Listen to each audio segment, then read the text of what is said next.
നമസ്കാരം. കലാകൗമുദി ഓൺലൈനിലേക്ക് സ്വാഗതം. 2026 നിയമസഭാ തെരഞ്ഞെടുപ്പിൽ CPMൻ്റെയും ഇടതുമുന്നണിയുടെയും മുഖ്യമന്ത്രി സ്ഥാനാർത്ഥി പിണറായി വിജയൻ തന്നെയായിരിക്കുമോ? ആയിരിക്കാം എന്നുള്ള ഉത്തരമാണ് CPMനുള്ളിൽ നിന്ന് ഇപ്പോൾ ലഭിക്കുന്നത്. മൂന്നാം തവണയും ധർമ്മടത്ത് നിന്ന് നിയമസഭയിലേക്ക് മത്സരിക്കാൻ മുഖ്യമന്ത്രി പിണറായി വിജയൻ ഒരുങ്ങുകയാണ്. ഈ സൂചനയും CPMനുള്ളിൽ നിന്ന് നമുക്ക് ലഭിക്കുന്നുണ്ട്. കാരണം മറ്റൊന്നുമല്ല, പിണറായി വിജയനേക്കാൾ മികച്ചൊരു നേതാവിനെ അവതരിപ്പിക്കാൻ ഇപ്പോഴും CPMന് കഴിയുന്നില്ല, അല്ലെങ്കിൽ അത്തരത്തിലൊരു നേതാവ് ഇപ്പോഴും CPMനില്ല. ജനങ്ങളുമായി ബന്ധമുള്ള, ജനങ്ങളുടെ മുന്നിൽ അവതരിപ്പിക്കാൻ കഴിയുന്ന ഒരു നേതാവിനെ പകരം വയ്ക്കാൻ CPMന് ഇല്ല എന്നതാണ് യാഥാർത്ഥ്യം. അതുകൊണ്ട് തന്നെ പിണറായി വിജയൻ ഇനിയും CPMനെയും ഇടതുമുന്നണിയെയും നയിക്കണമെന്നാണ് പാർട്ടിയിലെ വലിയൊരു വിഭാഗം നേതാക്കളും പ്രവർത്തകരും അണികളുമെല്ലാം ആഗ്രഹിക്കുന്നത്. ഇടതുമുന്നണിയിലെ ഘടകകക്ഷികളായ CPI അടക്കമുള്ളവരും പിണറായി വിജയൻ തന്നെ നയിക്കട്ടെ എന്നുള്ള കാര്യത്തിൽ ഒരു ഏകദേശ ധാരണയെത്തിയെന്നാണ് അറിവ്. കാരണം CPMനുള്ളിൽ മറ്റൊരു പകരം വയ്ക്കാനൊരു നേതാവ് ഇല്ല എന്ന യാഥാർത്ഥ്യം ഇടതുമുന്നണിയിലെ ഘടകകക്ഷികളെല്ലാം ഏറെക്കുറെ അംഗീകരിച്ചു കഴിഞ്ഞു. എന്തിന്, കേരള കോൺഗ്രസ് മാണി ഗ്രൂപ്പ് പോലും പിണറായി വിജയനാണ് അടുത്ത തവണയും നയിക്കുന്നതെങ്കിൽ തങ്ങൾ മുന്നണി വിടില്ല എന്നുള്ള സൂചന പോലും CPM നേതൃത്വത്തിന് നൽകി എന്നാണ് അറിയുന്നത്. CPMനെ സംബന്ധിച്ചിടത്തോളം ഇനി കേരളത്തിൽ ഭരണം നഷ്ടപ്പെടുന്നത് ആലോചിക്കാനേ വയ്യ. അങ്ങനെ ഭരണം നഷ്ടപ്പെട്ടാൽ ബംഗാളിലെ പോലെ തെക്ക് വടക്ക് നടക്കേണ്ടി വരും. ബംഗാളിൽ പല CPM ഏരിയ സെക്രട്ടറിമാരും ജില്ലാ സെക്രട്ടറിമാരും ഒക്കെ കൂടോടെ BJPയിലേക്കും തൃണമൂലിലേക്കും പോവുകയും CPMനൊരു പ്രകടനം നടത്താൻ പോലും ഇപ്പോൾ ആളെ കിട്ടാൻ കഴിയാത്തൊരവസ്ഥയുമാണ്. ഏതാണ്ട് അതിന് സമാനമായ അവസ്ഥ കേരളത്തിലും ഉണ്ടാകുമെന്നാണ് അവർ പേടിക്കുന്നത്, ഭയക്കുന്നത്.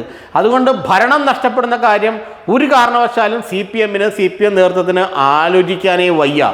അതുകൊണ്ട് തന്നെ പിണറായി വിജയൻ മുന്നിൽ നിന്ന് നയിച്ചാൽ തങ്ങൾക്ക് ഇനിയും പ്രതീക്ഷയുണ്ടെന്നാണ് CPM നേതൃത്വം പറയുന്നത്, CPM നേതാക്കൾ പറയുന്നത്. CPMലാകട്ടെ മറ്റ് MA ബേബി അടക്കമുള്ള MV ഗോവിന്ദൻ മാഷടക്കമുള്ള നേതാക്കൾ ആർക്കാർക്കും ഇതുപോലെ ജനസമ്മതിയോ ജനപിന്തുണയോ അവകാശപ്പെടാനില്ല. അതുമാത്രമല്ല, പിണറായി വിജയനെ സംബന്ധിച്ചിടത്തോളം സാമുദായിക ശക്തികളുമായിട്ടും സാമുദായിക നേതാക്കളുമായിട്ടൊക്കെ നല്ല ബന്ധം പുലർത്താൻ കഴിയുന്നുണ്ട്. ഇപ്പോഴും മുസ്ലിം സംഘടനകളിൽ, പ്രത്യേകിച്ച് കാന്തപുരം അബൂബക്കർ മുസ്ലിയാരുടെ സംഘടനയായാലും സമസ്തയായാലും മുസ്ലിം ലീഗുമായിട്ട് അടുത്ത് ബന്ധപ്പെട്ട് നിൽക്കുന്ന സമസ്ത തുടങ്ങിയ സംഘടനകളായാലും മറ്റ് മുസ്ലിം സംഘടനകളായാലും PDP ആയാലും അതുപോലെ തന്നെ SNDP യോഗമായാലും ശിവഗിരി മഠമായാലും എല്ലാം പിണറായി വിജയനുമായി വളരെ അടുപ്പം പുലർത്തുന്ന ആളുകളാണ്. അതുകൊണ്ട് തന്നെ പിണറായി വീണ്ടും നയിക്കാൻ ഒരുങ്ങിക്കഴിഞ്ഞാൽ അവരെല്ലാവരും പിണറായിക്ക് പിന്തുണ നൽകുമെന്നും അതുവഴി ഒരുപക്ഷെ കുറച്ചുകൂടെ കുറഞ്ഞ ഭൂരിപക്ഷത്തിലാണെങ്കിലും ഈ 99 സീറ്റൊന്നും ഇല്ലെങ്കിലും അതിനേക്കാൾ 10-15 സീറ്റ് കുറഞ്ഞാലും വീണ്ടും അധികാരത്തിൽ വരാൻ കഴിയുമെന്ന പ്രതീക്ഷയിലാണ് CPM അഥവാ ഇടതുമുന്നണി. പിണറായി വിജയനാകട്ടെ ഇതുവരെ മനസ്സ് തുറന്നിട്ടില്ലെങ്കിലും താൻ മത്സരിക്കില്ല എന്നുള്ള നിലപാടൊന്നും അദ്ദേഹം കൈക്കൊണ്ടിട്ടില്ല.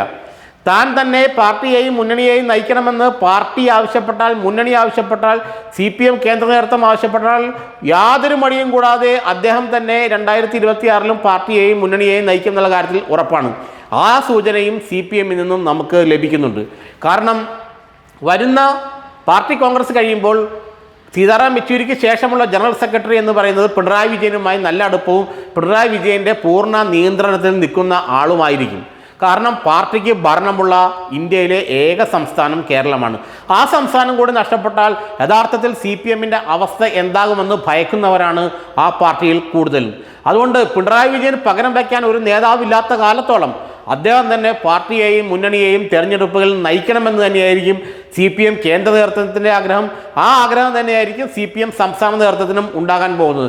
കാരണം പാർട്ടിയുടെ നിലനിൽപ്പാണ് CPMനെ തുറച്ചു നോക്കുന്ന ഏറ്റവും വലിയ യാഥാർത്ഥ്യം. പാർട്ടിയുടെ നിലനിൽപ്പിന് വേണ്ടി, കേരളത്തിലെ CPMൻ്റെ നിലനിൽപ്പിന് വേണ്ടി, ഇന്ത്യയിലെ CPMൻ്റെ നിലനിൽപ്പിന് വേണ്ടി പിണറായി വിജയൻ തന്നെ വീണ്ടും ഭരണത്തിൽ തുടരണമെന്നാണ് അവർ ആഗ്രഹിക്കുന്നത്.